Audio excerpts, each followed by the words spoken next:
hello traders කොහොමද මම අද ලන්ඩන් සීසන් එකේ ICT silver bullet time frame එක ඇතුලේ ට්‍රේඩ් එකක් කැච් කරගත්තා. ඉතින් මම ඒ ට්‍රේඩ් එක කැච් කරගන්න ගත්ත කන්ෆර්මේෂන් ටික ඔයාලට පොඩ්ඩක් එක්ස්ප්ලেইন කරන්න. මම අද ඩේ ඕපන් එකේ ඉඳන්ම මාකට් එක පොඩ්ඩක් බලාගෙන හිටියා. බලාගෙන ඉන්නකොට මට පොඩි bearish සිනාරියෝ එකක් බලා ගන්න පුළුවන් වුණා මාකට් එකේ පොඩි රිවර්සල් එකක්. ඊට පස්සේ මම මාකට් එක කොහොම ගලාගෙන එනකන් බලාගෙන හිටියා. ඊට පස්සේ මට සාමාන්‍ය 3 මිනිත් වගේ මාකට් එකේ ස්ට්‍රක්චර් එකේ මේ ලික්විඩිටි මෙතනින් ස්වීප් කරලා ස්ට්‍රක්චර් එකේ shift එකක් බලා ගන්න පුළුවන් වුණා. ඊට පස්සේ මම ගිහිල්ලා ඉවරලා බැලුවේ මාකට් එක කොතෙන්ද ඇවිල්ලා shift කරන්න කියලා. මාකට් එක මෙතන තියෙන මේ OB එකට තමයි ඇවිල්ලා රෙස්පෙක්ට් කරලා මාකට් එක shift වෙන්නේ. රයිට් මෙතන මේ තියෙන OB එකට තමයි ඇවිල්ලා තියෙන්නේ. ඒකටම තව මට කන්ෆර්මේෂන් එකක් වුණා. මෙතන තියෙනවා IFVG එකක්.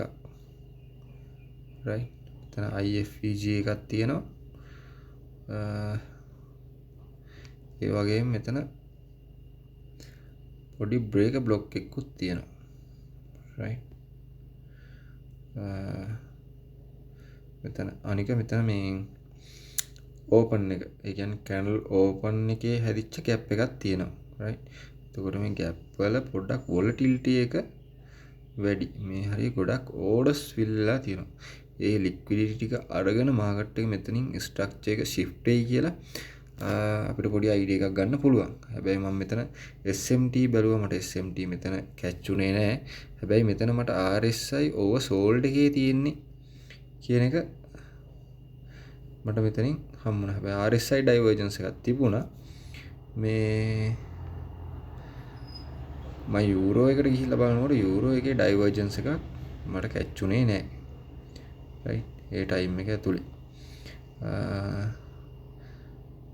ඊට පස්සේ මගේ ලික්විඩිටි ඒරියා එක විදිහට ගත්තේ මම මෙතන මේ ෆෙයා වැලියු ගැප් එක මෙතන තියෙන ඕඩර් බ්ලොක් එක මේ ඕඩර් බ්ලොක් එක තමයි ගොඩක් දුරට මගේ ලික්විඩිටි උනේ. ඒත් මාකට් එක දෙන්න ඇවිල්ලා තියෙනවා. ඉතින් මොන ඔහොමයි අද දවසේ මම ට්‍රේඩ් එක කැච් කරගත්තේ. ඔයාලට මොකක් හරි ගැටලුවක් තියෙනවා නම් කමෙන්ට් එකක් දාන්න. අපි ඒක ගැන කතා කරමු. thank you